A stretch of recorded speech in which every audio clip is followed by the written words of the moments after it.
Oke, lanjut nih kita mau lanjut ke rumah sakit apa ke mitos kampus terkenal? Langsung ke mitos kampus terkenal aja. Nah. Rumah sakit tadi sedikit aja ya karena ini kita bagi-bagi kuota daripada nanti kita meledak kelamaan juga nanti. Karena kalau di Jogja kita nggak afdol kalau nggak bahas tentang universitas tersebut gitu. Kita nggak akan sebut mana, mungkin kalian semua udah tahu juga. Yang terkenal dengan mitos gugur bunganya di pohon besar di sebelum tikungan. Cukup ngeri, saya pernah sana malam-malam sendiri itu awalnya emang hampir nggak karuan gitu. Tapi sekarang udah ditebang kayaknya. Sekarang kayaknya udah agak bersih sih mas. Ya, yang di bundaran itu juga. Sama ada satu sosok mitos tentang cerita Mbak Y yang itu sangat-sangat melegenda sekali. Iya, sebenarnya kalau tentang Mbak Y ini ya, Mbak Yayu itu aja. Soalnya udah banyak yang kenal mas. Ini pernah kita tulis juga di buku pertama ya, kalau nggak salah ya. Di buku pertama itu ya, ini sedikit cerita karena saya juga tidak ingin menyinggung beliau juga. Ceritanya tentang dulu seperti mahasiswa yang digelari SA mas, sarjana abadi ya, yang dari salah satu fakultas ekonomi. Yang rumornya ini ya, dan yang pernah kita tulis bahwasanya beliau ini karena depresi, skripsinya ditolak sama dosennya, nggak lulus dan temennya sudah duluan wisuda, akhirnya memilih untuk mengakhiri hidupnya itu di situ. Dan ada juga yang di jembatan itu mas, yang turun, yang di situ juga ada juga sosoknya. Dan kalau mitos tentang gugur bunga itu sebenarnya tergantung ininya sih mas, kitanya juga. Jadi berkaitan juga sama seperti kita bahas minggu lalu itu beberapa tembang pemanggil. Dan di sini kalau yang memanggilnya itu atau menyanyikan itu tujuannya hanya iseng-iseng berhadiah, itu tidak akan ditampaki. Tapi kalau tujuannya untuk sesuatu hal mendoakan ya, karena mengingat lagu ini juga untuk pahlawan, itu nanti menampakkan di sini itu bukan untuk menakuti, tetapi residual energinya yang terputar kembali. Karena memang kalau kita melihat zaman dahulunya, lokasi ini sebelum dipergunakan untuk gedung kampus dan perkuliahan, dulu ini kan landasan pacu mas, landasan pacu atau untuk apa? Lapangan ini pesawat. Dan waktu zaman pendudukan Danipong itu kan dekat sama Selokan Mataram. Ini kan juga berkaitan juga dengan pembangunannya dan waktu kemerdekaan mas. Jadi beberapa orang yang pernah melihat atau mencoba challenge itu ya, itu melihatnya itu sosok seperti tentara ataupun orang-orang pejuang yang berdarah-darah mas sebenarnya di lingkungan itu. Gantung-gantung gitu. Iya benar, iya. Karena ini berkaitan dengan maaf ya, sesuatu hal yang terjadi di era perperangan zaman dahulu gitu. Itu dari lagu Gugur Bunga itu sendiri emang auranya emang udah serem sih. Iya mas. Permainan piano awalnya tuh loh.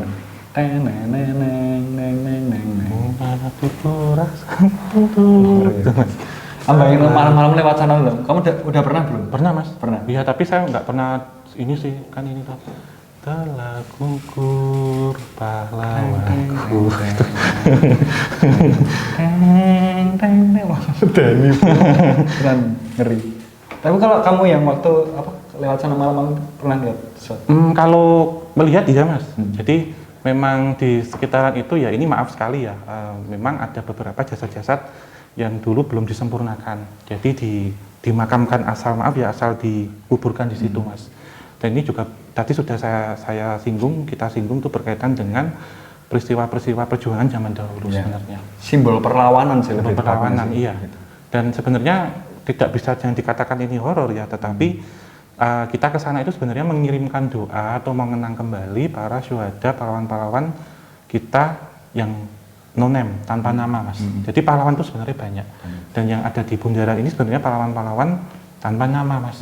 Yang entah itu beliau siapa, karena mati syahid ya, meninggalnya dengan husnul khotimah, jadi langsung dimakamkan, bahkan dengan kondisi yang masih berdarah-darah gitu. Jadi yang ditampilkan ini bukan arwah, tetapi residual energi sebenarnya, lebih tepatnya residual energi. Sebenarnya ya kondisinya kurang relate sebenarnya kalau kita takut dengan apa yang dari sana, gitu kan, karena ya mau gimana pun juga mereka tuh mbah-mbah kita yang dulu pernah berjuang untuk area sana. Gitu. Itu sih teman-teman. Banyak sebenarnya kalau bicara tentang kampus itu mitosnya udah nggak terhitung lagi sebenarnya. Tapi dua itu yang paling ngetop lah ya, Gugur Bunga dengan Mbak Yayu. Mbak Yayu itu pernah kita tulis juga di buku pertama sama di sosial media juga, kalau nggak salah judulnya lompatan akhir juang atau lompatan sisa juang. Lompatan sisa juang kayaknya. Iya, lompatan sisa juang. Sempat trending juga waktu kita bahas. Iya. Mbak Yayu. Tapi awalnya kok jadi nggak enak ya daripada bahas kayak gini ya? Iya, aku beda sama ininya, gambarannya ya. Apakah sosok? Kayaknya iya. Soalnya ini mas, kadang kayak frekuensinya saya itu naik turun jadinya. Tadi ada anjing menggonggong, kalau ketangkap ya? Ketangkap. Feeling gue sih yang ada di sebelah. Loh, saya nggak mau. Ayo. Alfa Romeo Yankee kemarin. Waduh. Alfa Romeo Yankee, Alfa November India. India. Udah jangan dibahas terlalu lama kesenangan nanti India. Iya. Oke, lanjut lagi kita ke salah satu fakultas kampus lagi. Iya. Wah, ini sih nggak usah dipertanyakan angkernya kayak gimana. Cukup terkenal di area Jawa Timur. Iya. Sebenarnya kalau untuk fakultas ini ya, kita sebut ya fakultas kedokteran. Ada 3 kampus yang tadi kita bicarakan, dan ada 1 di Jakarta, 1 di Surabaya. Itu memang kompilasi ceritanya boleh dibilang kita rangkum aja menjadi 1 gitu. Jadi ini mungkin tidak asing ya bagi teman-teman semua ya Sobat Javanika yang mungkin sedang menempuh studi ilmu kedokteran atau para dokter-dokter gitu. Karena teman-teman saya dulu juga cerita mas gitu tentang hal ini gitu. Dan kalau yang di Surabaya ini kan memang bangunannya itu kan bangunan-bangunan tua tuh mas. Yeah. Di Jakarta juga, jadi bekas-bekas bangunan gedung Stovia dulu, sekolah kedokteran yang untuk para pribumi, untuk dokter-dokter lokal gitu. Dan memang kalau kita bilang tentang laboratorium, salah satunya laboratorium anatomi, itu kan pasti menyimpan jenazah mas yang di situ. Dan menurut ceritanya ini kalau yang di Surabaya itu di salah satu lorongnya itu terkadang terlihat mahasiswi yang orangnya ini beliaunya menggunakan jas praktek, kemudian memakai masker sama pakai sarung tangan, itu membawa ember mas. Isinya kepala sama organ tubuh. Dan terkadang menurut cerita dari satpam ataupun security satpam ini mas dosen, penjaga malam, Pak Bonnya gitu, itu sering kelihatan jam 1 malam gitu. Kadang disapa, iya, dari belakang membawa ember gini warnanya merah gitu. Dan saat diangkat kemudian diambil ini isinya ada kepala, ada organ gitu, dan kadang ditata-tata di selasar kepalanya itu. Beliau sang legenda itu siapa? Kalau ceritanya sih ini memang sama seperti ceritanya Mbak Yayu tadi, yang mana sosok ini menjadi SA juga dan kemudian mengakhiri hidup di kosan. Yang lantas ada banyak rumor ya yang terdengar di situ, ada juga yang melakukan mengakhiri hidupnya itu di salah satu toilet di belakang yang dekat dengan sumur di situ. Jadi memang ada sumur mas di situ. Sumur itu tujuannya dulu untuk membuang beberapa sisa-sisa dari praktikum. Jadi bisa dibayangkan sisa praktikum tapi seperti itu. Dan sekarang sih sudah ditutup ya, karena lebih dimusnahkannya itu dibakar, di inseminator gitu, dibakarnya di situ. Takut nggak sama sosok yang barusan ini? Iya. Saya bayangkan ya. Beliau adalah mahasiswa abadi kedokteran, otomatis ya bedah-bedah kayak itu adalah hal biasa buat dia. Tapi gimana kamu mikirnya kalau semakin lama itu kayak semakin adiktif ya? Namanya membunuh itu kan ada yang namanya dia kapok, tapi kan ada yang membunuh itu sebagai sebuah adiktif. Iya, kayak keterusan gitu. Iya, jadi semacam fetisnya dia. Iya, dan memang kan ya itu kan serem toh mas, kalau saya dulu tanya teman-teman sama di kedokteran ya, tanya kalau kamu pengalaman dulu waktu praktikum anatomi itu gimana gitu. Awalnya sih nggak tega katanya gitu, tapi lama-lama sama dosennya harus berani gitu. Dan mereka juga bilang namanya itu kalau jenazah itu kadaver atau kadaver ya. Kadaver itu ada yang yang basah sama ada yang kering. Kalau yang kering itu kan nanti nggak boleh pakai sarung tangan, jadi kayak memuliakan jenazah, jadi nanti ngelihat secara bentuk luarnya gitu. Dan kalau yang kadavernya yang basah itu nanti harus bedah, bahkan semuanya mas harus dibongkar gitu. Dan ceritanya itu nanti setiap melakukan otopsi itu ditutup mukanya katanya gitu, face-nya kadavernya, karena kadang ke bawah sampai rumah mukanya. Kayak ini penasaranku ya, ini gimana sebenarnya nasib korinnya ya. Korin orang-orang yang dibedah itu. Iya, Sebenarnya malah ini Mas, kalau ini kan berkaitan dengan penelitian atau pengungkapan suatu kasus kematian ya. Sebenarnya kalau dalam agama itu ada namanya pemuliaan jenazah.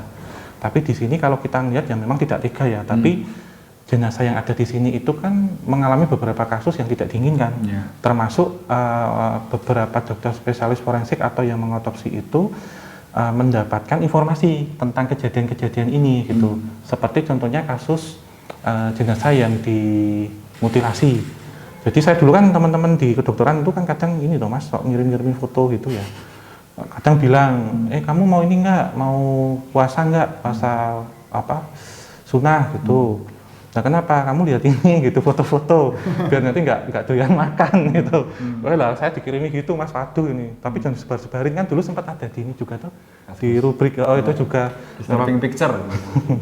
Waktu itu dikirim-kirimi itu jadi dia kan daripada boring itu kadang kalau pas penelitian tanya-tanya saya gitu meninggalnya kenapa Mas. Jadi ada yang waktu itu saya masih ingat banget Mas, satu kasus itu pembunuhan tapi dibunuh tapi polisi melihatnya itu pertama kan gantung diri, tapi setelah melihat di visum luar, visum dalam itu ternyata dibunuh karena melihat ada jeratan di sini. Jadi sedikit-sedikit saya pernah lihat gitu Mas, dan seperti apa, dan teman saya itu bilang jadi untuk melacaknya itu terkadang korinya ini nanti akan mendampingi sewaktu proses otopsi atau setelahnya, jadi menunjukkan siapa pelakunya, kemudian posisi bagian tubuh yang belum ketemu ada di mana, itu bahkan nanti membantu tim-tim penyidik untuk menemukan tersangkanya gitu. Jadi sebenarnya termasuk yang menjadi bahan praktikum anatomi ya, itu terkadang mereka itu merasa ada kebanggaan Mas, karena bisa mendonorkan tubuhnya untuk pendidikan iptek gitu. Termasuk waktu saya ke Bangkok itu ya, ke Thailand kan ada museum tuh Mas, ada museum tentang anatomi itu. Saya juga melihat beberapa jenazah itu yang dikeringkan juga, dan waktu saya lihat ini korinya itu juga ada di sampingnya, tapi mereka seperti ada sesuatu hal untuk berkarma baik gitu katanya gitu. Korin Firaun gimana ya kabarnya? Aku penasaran loh bro. Bener ya kan? Dia kan tidak dikeringkan gitu. Kan ada ceritanya ini tuh Mas, dulu ada anak mahasiswa kedokteran itu mau ujian anatomi. Itu katanya pas malam kan belajar terus tuh. Pas di kampusnya didatangin bapak-bapak datang, itu ngasih seperti kisi-kisi ujian terus dipelajari. Katanya ini besok ini pelajari baik-baik, besok yang akan keluar gitu. Nah waktu paginya, waktu pas ujian dimulai, beliaunya ini kaget waktu buka ini selimut lembarnya, loh kok jenazahnya ini sama seperti yang datang semalam gitu. Ambiar sih. Ambiar. Itu iya loh Mas, beneran Mas. Ambiar gitu. Jadi kan kalau kita anggap sekarang anak praktikum kedokteran ya, ini kan ada jenazahnya, ada kadiver di depan. Nah ini kan kita udah belajar nih semalam, jadi seperti susunan organ dalam apa. Terus kan kita ingat tuh sama yang ngasih soal kan, sama yang ngasih bocoran kan. Terus waktu kita buka gini gimana? Takutnya sampai kebas. Waktu itu katanya ada yang ceritanya gitu juga Mas. Itu sih. Ngawur. Jadi teman-teman semuanya mungkin itu tadi ya sekilas 5 tempat yang mungkin punya cerita yang membekas atau masih didengar oleh banyak orang di masa sekarang atau di masa-masa kemarin.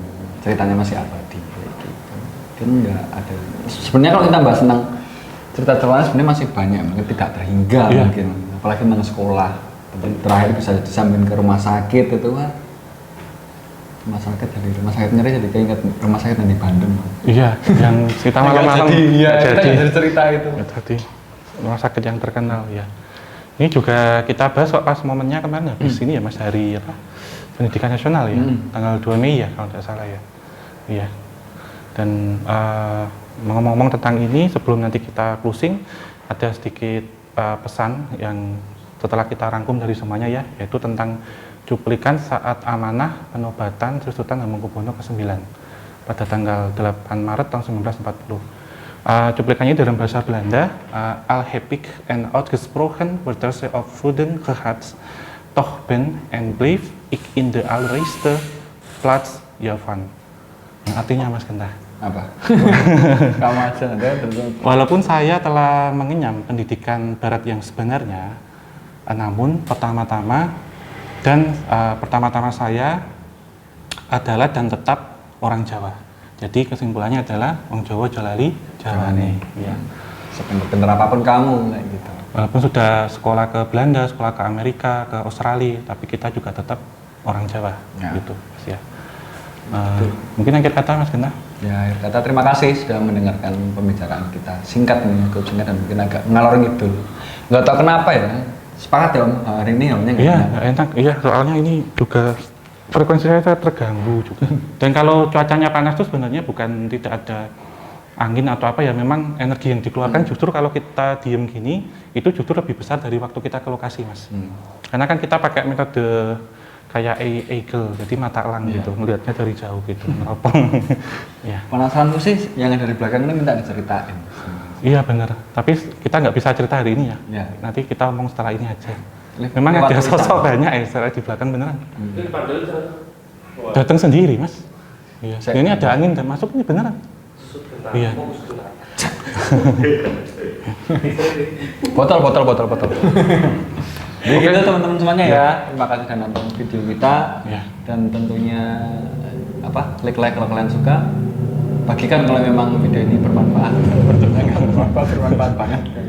Tapi seenggaknya membukakan sanubari kalian tentang mitos-mitos yang selama ini selalu menjadi kabar burung yang sering kalian dengar, yang mana yang benar, yang mana yang salah. Mungkin kita juga bukan versi yang benar, mungkin kita ada versi yang salah, tapi seenggaknya kita hanya membukakan satu buah mitos yang selama ini selalu menjadi kebingungan kalian. Jadi akhir kata terima kasih sudah nonton video ini. Ya, diucapkan banyak terima kasih juga atas saran-sarannya untuk kita membahas di obrolan santai ini, dan mohon maaf untuk beberapa DM yang belum sempat kita balas.